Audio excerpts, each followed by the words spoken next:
하나님의 말씀은 이사야 33장 6절이 되겠습니다.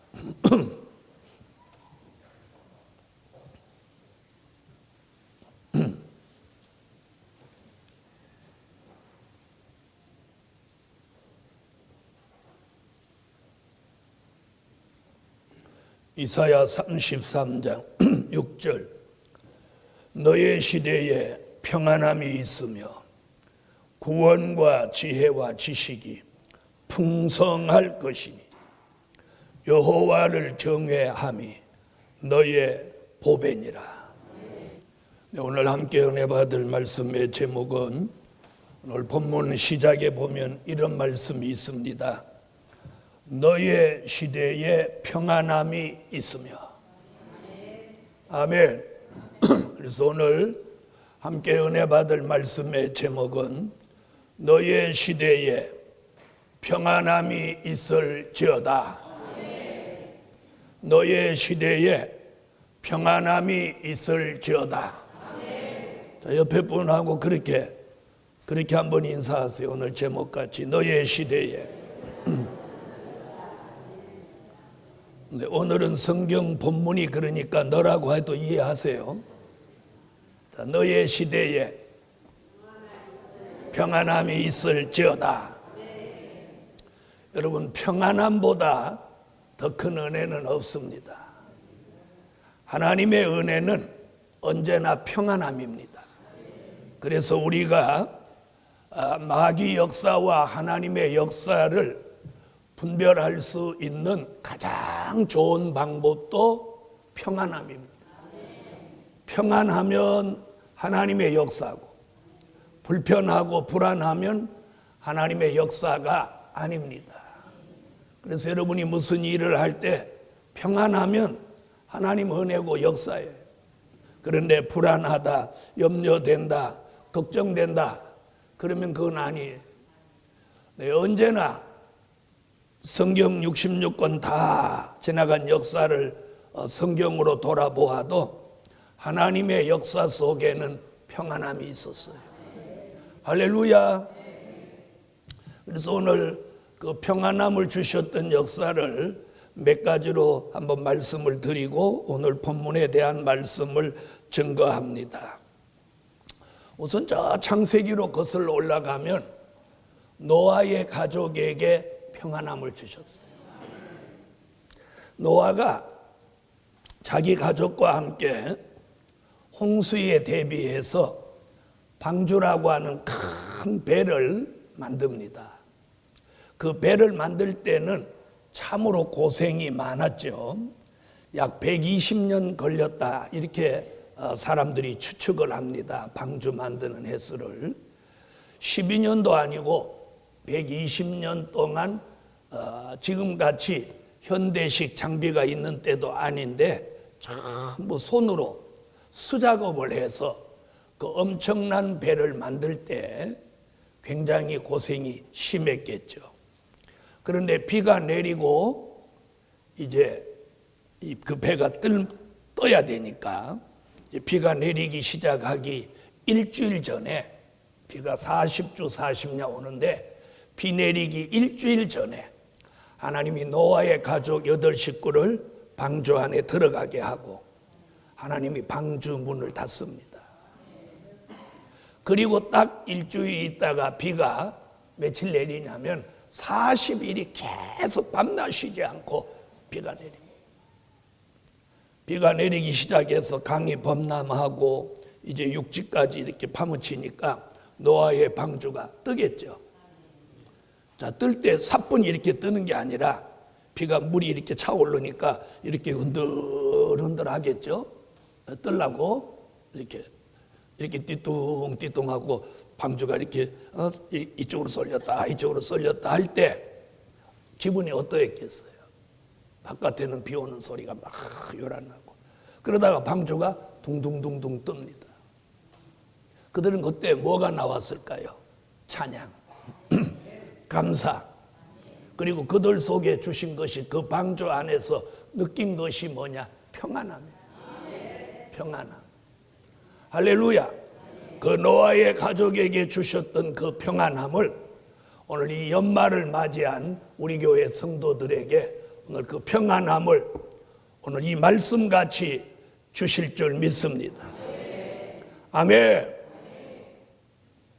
그 다음에 쭉 이렇게 내려와서 보니까 사사기 6장에 기드온이라고 하는 사사가 있었는데, 이 기드온이라는 사사에게 하나님이 300명을 군대를 추려서 미디안과 전쟁을 하라고 명령합니다.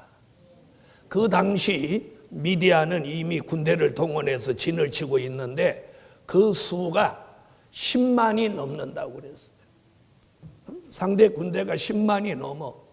그런데 하나님은 기드온에게 300명을 데리고 가서 그들과 전쟁을 하라고 했을 때 얼마나 불안하고 또 염려가 됐겠습니까?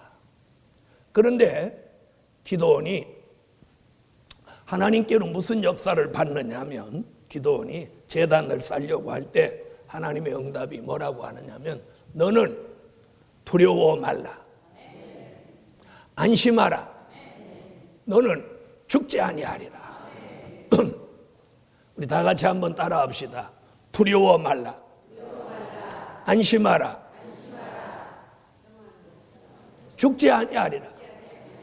이렇게 세 가지 말씀을 주십니다. 두려워 말라, 안심하라, 죽지 아니하리라. 그 말씀을 딱 주실 때 기드온은 두려움과 공포로부터 자유함을 얻고 평안함을 얻습니다. 그래서 기드온이 거기서 단을 쌓고 그 이름을 여호와 살롬이라고 합니다. 여호와 살롬이라는 뜻은 여호와는 나의 평강이라. 할렐루야. 그래서 교인들 간에 인사를 할 때 그렇게 인사하는 사람이 있어요. 이렇게 말하면 살롬, 살롬 이렇게 말하는 건 하나님의 평강이 당신에게 있기를 원한다. 자, 여러분, 여호와 살롬은 두려워 말라, 안심하라, 죽지 아니하리라. 여러분, 지금 스마트폰이나 인터넷상에 땅굴 얘기가 검색 순위 1순위, 그리고 이 민족에 전쟁이 있다고 야단법석입니다. 여러분, 전쟁이 있고 없고도 하나님이 하시는 거예요. 그래서 혹시 전쟁이 있다 하더라도 대한민국을 하나님이 지켜주셔요. 지켜주셔요. 그리고 오늘 여러분에게 여호와 살롬, 살롬, 두려워 말라, 안심하라, 죽지 아니하리라. 이런 말씀이 오늘 저와 여러분에게 주신다면 누가 죽을까 염려하고 두려워하겠습니까? 그 응답을 받은 기드온은 300명 군대를 데리고 10만이 넘는 미디안을 쳐서 이기게 됐어요. 무슨 말씀 한마디에 힘을 얻어서 두려워 말라, 안심하라, 죽지 아니하리라. 오늘 우리 예루살렘 교회도 여호와 살롬, 두려워 말라, 안심하라, 죽지 아니하리라. 이 말씀 아멘하는 사람들 모두에게 너의 시대에 평안함이 있을지어다. 아멘. 그 다음에 쭉 내려와서 여호수아 1장에 보니까, 여호수아 1장에 여호수아라는 지도자가 자기 스승 모세라는 지도자로부터 후계자가 됩니다. 모세는 애굽에서부터 요단강 앞에까지 이스라엘을 이끌어 놓은 지도자로 출애굽 1세대 지도자로 마감을 합니다. 그리고 요단강 앞에서 모세가 여호수아의 머리에 손을 얹고 축복하고 출애굽 2세대 지도자로 여호수아를 세웁니다. 그리고 모세는 특별한 말이 없이 느보산에 올라가서 죽거든요. 그런데 그 민족을 갑자기 맡은 여호수아가 얼마나 염려가 됐겠어요. 앞에는 요단강, 요단강 건너에는 여리고성, 여리고성 뒤에는 가나안 칠족석. 이것을 다 정리해야만 약속의 땅을 얻을 수 있는 이런 막중한 사명을 출애굽 2세대 여호수아가 사명을 받았어요. 그때 하나님이 주신 말씀이 뭐냐? 여호수아야, 너는 강하고 담대하라. 내가 너와 함께 할 것이며 내가 너를 떠나지 아니하고 너를 버리지 아니하리. 너는 마음을 극히 강하게 하고 담대히 하라. 할렐루야. 다 같이 한번 하세요. 강하고 담대하라. 거기도 무슨 얘기냐? 두려워 말라. 강하고 담대하라. 그 말은 곧 여호수아가 두려움이 있었다는 얘기죠. 두려움이 있었기에 두려워 말라. 마음이 약해져 있었기에 강하고 담대하라는 말씀을 주신 거라고 보아요. 그 말씀을 받는 그 순간 여호수아 마음속에 담대함이 들어오면 두려움이 물러가고 뭐해졌어요? 두려움으로부터 자유함, 그러니까 평안함이 온 거예요. 오늘 그 여호수아에게 주셨던 평안함을 오늘 우리 예루살렘 교회에 주세요. 연말에 남달리 걱정이 많습니까? 그 걱정을 여호수아가 요단을 건너던 것 같이 우리도 이 연말을 평강으로 건너갈서 내년 2015년에 은혜 가운데 들어가는 역사가 평안함으로 있을지라. 신약에 와서 보니까 어느 날 예수님이 제자들하고 배를 타고 가십니다. 근데 예수님은 배 안에서 주무시고 제자들이 밖에 있는데 갑자기 풍랑이 일어서 뭐 제자들이 별 방법을 다 써도 이 풍랑을 피할 수가 없어서 죽게 되었다고 생각했어요. 그런데 그들이 갑자기 무슨 생각을 했느냐? 잘 들어보세요. 꼭 우리 같아요. 이들이 막 자기들이 알고 있는 방법, 자기들이 옛날에 배부릴 때 했던 방법을 다 동원하는데도 안 되는 거예요. 그때 생각난 게 누구냐? 그때 생각난 게 누구예요? 그때 생각난 게 예수란 말이에요. 예수. 배 안에 계신 예수님이 생각난 거예요. 여러분, 이 연말에 여러분이 어떤 풍랑이 있습니까? 어떤 고난이 있습니까? 어떤 문제가 있습니까? 제자들이 풍랑 가운데 자기가 할 수 있는 일을 다 하다 안 되니까 그때 생각난 게 누구? 예수예요. 예수. 예수님. 그래서 제자 중에 하나가 바삐 들어가서 주무시는 예수님을 깨웁니다. 예수님, 큰일 났습니다. 우리 풍랑 많아 다 죽게 되었습니다. 그때 예수님 왜 이렇게 소란하느냐? 주님이 일어나셔서 바다와 풍랑을 꾸짖으시는, 바다와 풍랑은 잠잠해질지어다. 그 말씀 떨어지자마자 금방 풍랑이 멈추면서 바다가 잔잔해지는 거예요. 아멘. 멍하고 계신 분은 지금 풍랑 맞기 직전이에요. 풍랑을 만나야 정신이 돌아오겠어요? 여러분, 풍랑 만나고 정신 돌아오는 것보다 안 만나고 정신을 차리고 있는 게 복이 있는 사람. 여러분, 제자들이 풍랑을 만나고 자기들이 할 방법을 다 하다가 안 될 때 그들이 생각난 게 예수였어요. 어쩌면 그들의 모습이 우리 모습 같지 않아요? 무슨 일을 만나고 힘들고 어려울 때 우리는 우리 방법으로 다 하다가 안 될 때 그분을 찾지 않습니다. 그래도 늦지 않았어요. 그랬죠? 주님이 일어나셔서 그들의 문제를 해결해 주므로 한 번에 평강을 얻었어요. 평강을 얻었어요. 자, 이렇게 노아, 방주, 기도원, 여호수아, 예수님의 제자들, 이들이 어떤 결정적인 순간에 하나님이 주시는 평강을 얻었어요. 여러분, 이런 평강은 우리가 노력해서 얻어지는 거 아니에요. 내 삶이 편안해서 평강을 얻어지는 거 아니에요. 우리가 애쓰고 좋은 환경을 만들어서 평강을 얻어지는 거 아니에요. 오늘 이 마음으로부터 삶에 이르기까지 우리가 별탈 없이 이 연말에 평안해질 수 있는 건 주님의 은혜예요. 오늘 예루살렘 교회 성도 모두에게 오늘 너의 시대에 평안함이 있을지어다.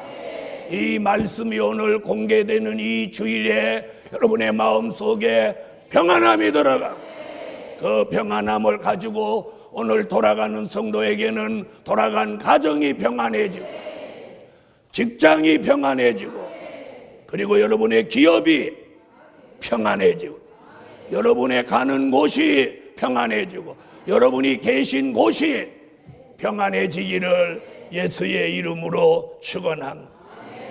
여러분, 평안함을 가진 사람이 가는 곳이 평안해져요. 평안함을 가진 사람이 있는 그곳이 평안해져요.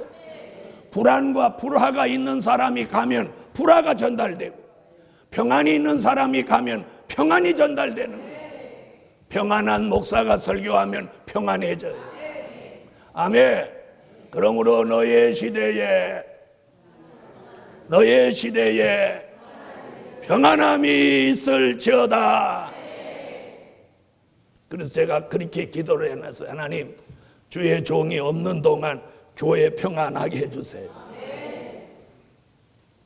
첫째, 여호와를 경외함으로 보배를 삼을 때 너의 시대에 평안함이 있을지어다.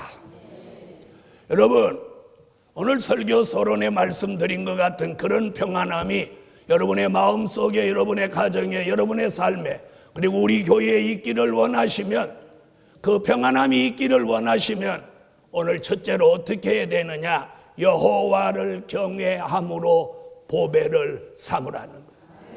다 같이 이사야 33장 6절 오늘 본문을 다 같이 한번 읽어보시죠. 조금 전에도 말씀드린 것 같이 이사야 45장 6절로 7절을 한번 찾아보겠습니다. 이사야 45장 6절로 7절.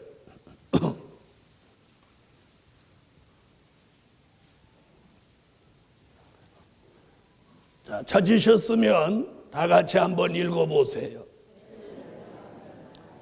하나님은 이렇게 말씀하시죠. 나는 평안도 짓고 환난도 창조하나니.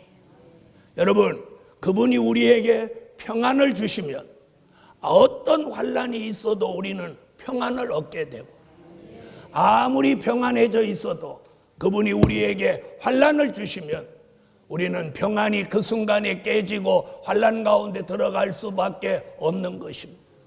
그런데 오늘 주신 말씀이 뭐냐? 너의 시대에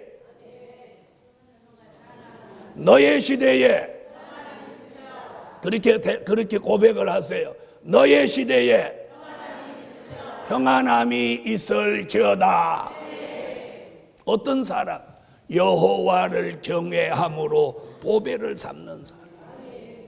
아까 말씀드린 노아가 한 가정의 가장으로서 여호와를 경외하는 것을 보배로 삼으니까 노아의 가정 전체가 환난 날에 평안함을 얻었어요. 방주 안에서 평안함을 얻었어요. 이런 평안함이 2014년 이 연말에 여러 가지 걱정거리, 염려가 있다 하더라도 오늘 여호와를 경외함으로 보배를 삼을 때 그러는 사람, 그러는 교회, 그러는 가정, 그런 사람이 있는 곳에 평안함이 있을지어다. 아멘. 여러분, 평안함보다 더 큰 은혜는 없습니다. 마음이 평안해야 잠도 잘 됩니다. 또 내 몸이 평안해야 생활이 평안합니다. 그러기 위해서는 우리 교회도 평안하고, 여러분의 사업장, 여러분이 다니는 직장, 여러분의 가정도 평안하셔야 돼요. 여러분, 불화가 있는 곳은, 불화가 있고 다툼이 있는 곳은 불편해요. 불편해요. 그래서 교회에 오면 교회가 평안해야 하고, 아멘. 직장에 가면 직장이 평안해야 돼. 그리고 내가 가정에 돌아가면 가정이 평안해야 돼. 그런 은혜는 내가 만들어가는 게 아니라 여호와를 경외함으로 보배를 삼고 있으면, 그러는 그 사람 너의 시대에 평안함이 있을지어다. 이 말씀이 이루어질 때 평안함과 함께 자유함을 얻게 됩니다. 이사야 선지는 이사야 33장 4절에는 황충이같이 악독한 사람이 괴롭히는 시대가 온다. 이사야 33장 11절로 12절에는 공기가 불이 되는 전쟁이 온다. 이렇게 예언하고 있어요. 이런 불안한 시대에 살고 있는 우리에게 그 불안함으로부터 우리에게 평안함을 보장해 줄 수 있는 가장 큰 은혜가 뭐냐? 여호와 하나님을 경외함으로 보배를 삼으라는 거예요. 다시 말하면 하나님, 그분을 경외하는 것을 삶의 제일 보배로 삼으라는 거예요. 그러면 그분은 우리에게 뭘 보장해 주시냐? 평안함이에요. 평안함. 여러분, 평안함이 있는 사람은 스트레스를 받지 않아요. 평안함이 있는 사람은 병들지 않아요. 평안함이 있는 사람은 잠을 못 자지 않아요. 그러므로 오늘 예루살렘 교회에 이 평안함을 예수 이름으로 주시라. 두 번째, 말씀대로 기도하는 종들에게 너의 시대에 평안함이 있을지어다. 무엇하는 사람들에게? 말씀대로 기도하는 종들에게, 말씀대로 기도하는 종들에게 너의 시대에 평안함이 있을지어다. 이사야 33장 2절을 다 같이 찾으세요. 2절. 자, 여기 보면 이사야 33장 2절 한 절 내용 전체가 뭐냐면 우리 시대에 이렇게 기도하라는 거예요.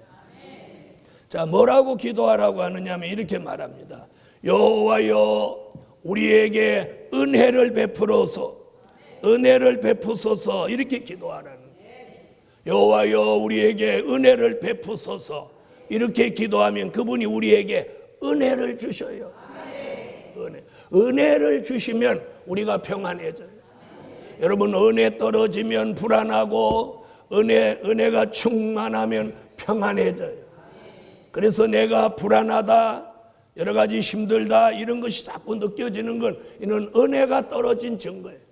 은혜가 충만하면 평안해집니다. 아멘. 자유로워집니다. 두려움이 없어집니다. 그래서 여호와여, 우리에게 은혜를 베푸소서, 이렇게 기도하라는 거예요. 그리고 또 이렇게 합니다. 우리가 주를 앙망하오니, 주를 앙망한다고 기도하라고요. 그리고 또 이렇게 말합니다. 주는 아침마다 우리의 발이 되시며, 그래서 아침마다 말씀이 발이 되셔서 자신을 붙들어 달라, 이렇게 기도하라는 거예요. 그리고 또 하나 뭐라고 하죠? 환난 때에 우리의 구원이 되소서. 오늘 본문 2절에서 기도의 제목 4가지를 우리에게 제시하고 있습니다. 여호와여, 우리에게 은혜를 베푸소서. 우리가 주를 앙망하오니 주는 아침마다 우리의 발이 되시며 환난 때 우리의 구원이 되소서. 이렇게 4가지 기도 제목을 놓고 기도하는 그 사람, 너의 시대에 평안함이 있을지어다. 여러분, 기도하는 사람은 평안함이 있어요. 기도하는 사람은 평안함이. 기도하던 사람이 기도를 안 하면 불안해집니다. 그래서 우리는 이 2014년 연말과 2015년 이 연초를 잘 준비해야 돼요. 그날이 문제가 아니고 오늘 바로 해야 돼요. 여러분, 노아가 비 오는 날이 중요한 게 아니고 비 오는 걸 내다보고 방주를 준비하는 과정이 더 중요한 거예요. 방주가 준비된 노아는 비가 와도 상관없어요. 그러나 방주가 준비 안 된 사람은 비가 오니까 난제가 생겼어요. 여러분, 불안하십니까? 걱정하시지 말고 오늘 이 말씀같이 기도하세요. 기도하는 교회, 기도하는 기업, 기도하는 직장, 기도하는 가정, 기도하는 사람, 그의 시대에, 너의 시대에 평안함이 있을지어다. 기도하는 사람은 어디 있어도 평안함을 주셔. 할렐루야. 세 번째, 지혜와 지식으로 풍성하게 하신 점, 너의 시대에 평안함이 있을지어다. 다시 33장 6절로 다시 한번 와보세요. 이사야 33장 6절. 지혜와 지식이 풍성할 것이니. 여러분, 이 평안함을 얻을 종에게는 하나님이 먼저 뭘 주냐면 그 머리에다가 지혜와 지식을 주십니다.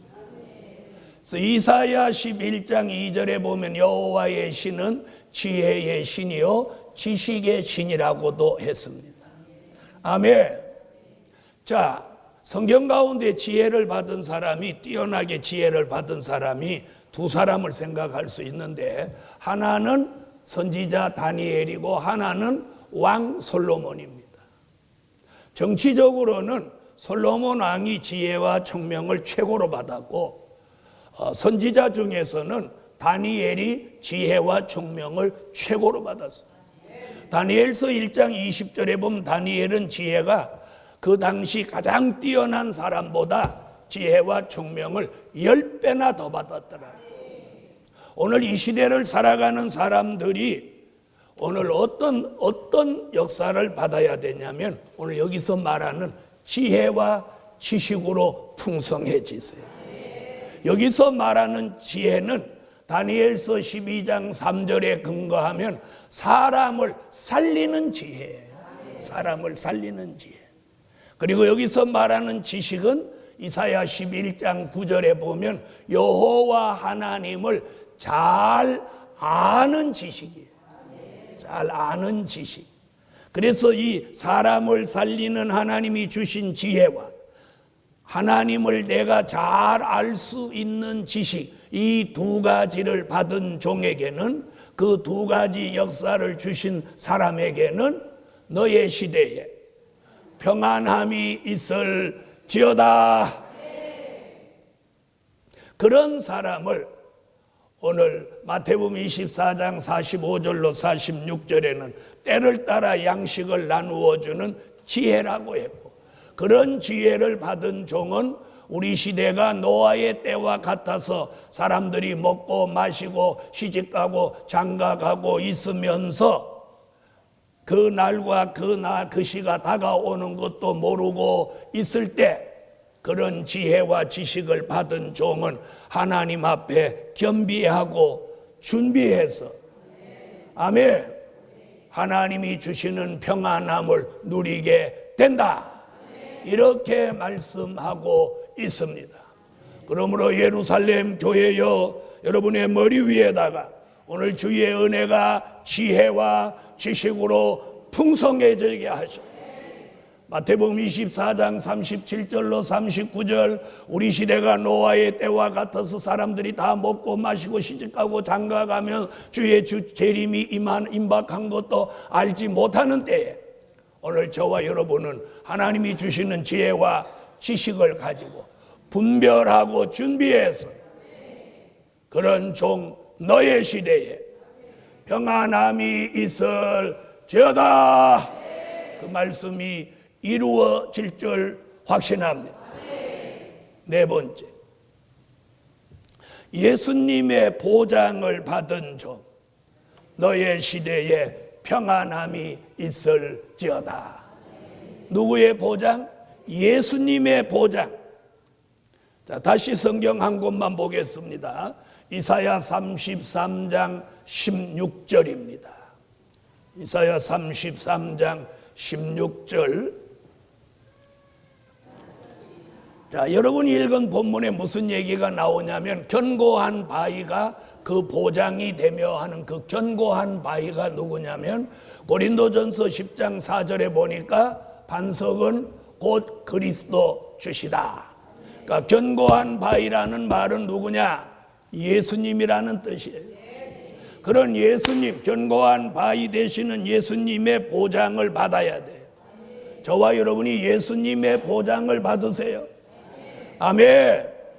오늘 우리가 여기 모여서 아무리 찬양하고 아무리 뭘 멋있게 한다고 해도 주님이 여기 왕래 안 하시고 주님이 이 교회 안 오시면 이건 아무 의미가 없어요.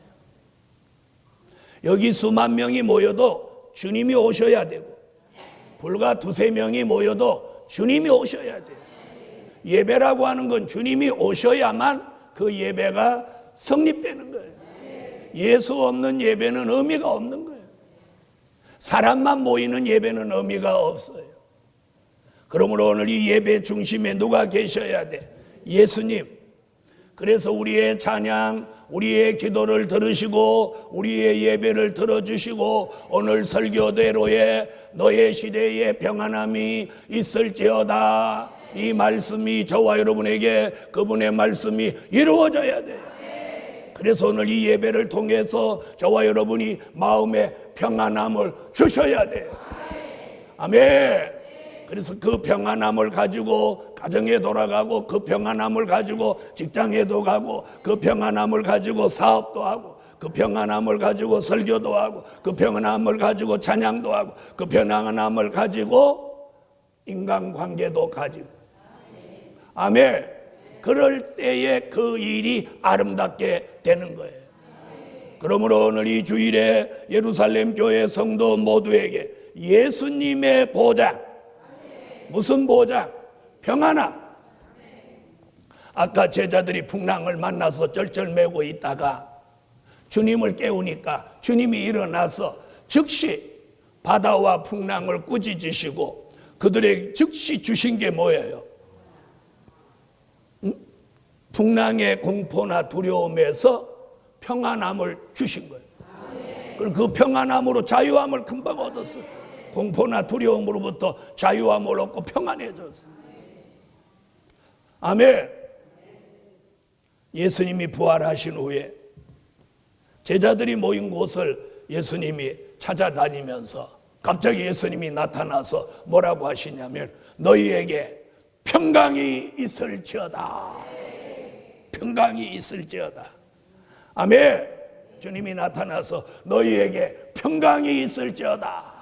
그 말씀 하시는 순간 두려움이나 걱정이나 염려나 공포를 다 떠나가게 하고 예수 그리스도의 평강이 그 모든 사람들에게 들어왔어요. 오늘 예루살렘 교회요. 오늘 우리에게도 어떤 걱정, 염려 그리고 힘든 일이 있으시더라도 오늘 예수님의 보장이 저와 여러분에게 이루어져서 그 반모섬에 오셨던 주님이 오늘 이 성전에 오셔서 너희에게 평강이 있을지어다. 너의 시대에 평안함이 있을지어다. 아멘. 오늘 설교는 문재선 목사가 하지만 그 말씀대로의 역사는 예수님이 주셔서 오늘 여러분이 어떤 염려와 걱정에서부터라도 오늘 평안해지고 자유로워지세요. 자, 옆에 분한테 한번 물어보세요. 걱정이 있냐? 그러면 그 걱정으로부터 평안해지세요. 걱정이 있냐고 물어보면 대부분 사람들은 교회 안에서 걱정이 있어요 이렇게 물어보면 없다고 그래요. 없다고 그래요. 그건 거짓말이에요. 거짓말이에요. 그 거짓말하는 거예요. 걱정이 있어요. 없는 사람이 어디 있어요? 정도 차이지. 걱정이 있는 거예요. 저도 있고 여러분도 있어요. 그럴 때 뭐라고 하냐? 그 걱정으로부터 평안할지어다. 그 걱정으로부터 자유와 그걸 보장해 주실 수 있는 분이 예수예요. 예수예요, 예수. 아멘. 여러분, 학생들은 그런 걱정 없냐? 학생들은 공부하는 게 걱정이에요. 그리고 이 고등학교 2학년, 3학년 되면 이 대학을 언제 가냐? 어떻게 가냐? 어떤 대학 가냐? 걱정이에요. 걱정 없는 사람은 없어요. 그런데 오늘 견고한 바 이 예수님의 보장을 받는 그 순간부터 너의 시대에 평안함이 있을지어다. 이 말씀 한마디에 심령의 평안, 가정의 평안, 교회의 평안, 여러분의 삶의 평안함이 넘쳐나기를 예수의 이름으로 축원합니다. 그래서 저는 하나님 앞에 기도를 했어요. 하나님, 주의 종이 없는 동안 우리 교인들한테 오늘 어떤 말씀을 해주고 제가 미국을 다녀와야 우리 교인들이 불안해하지 않을까요? 그렇게 기도하다 생각한 게 이거예요. 하나님이 주신 말씀이 너의 시대에 평안함이 있을지어다. 자, 첫째, 여호와를 경외함으로 보배를 삼을 때, 말씀대로 기도할 때, 지혜와 지식으로 풍성해질 때, 또 예수님의 보장을 받을 때 평안해져요. 할렐루야. 자, 옆에 분하고 다 그렇게 인사 한번 하세요. 평안할지어다. 평안할지어다. 할렐루야. 그래서 오늘은 우리 교회 성도들끼리 어디서 만나든지 평안, 그것을 다른 말로 하면 살롬, 두려워 말라, 안심하라, 죽지 아니하리라. 살롬. 자, 다시 한번 인사해요. 살롬. 오늘 결론. 주님이 주시는 평안함 속에 한 해를 끝맺음하자. 주님이 주시는 평안함 속에 이 한 해를 끝맺음하십시다.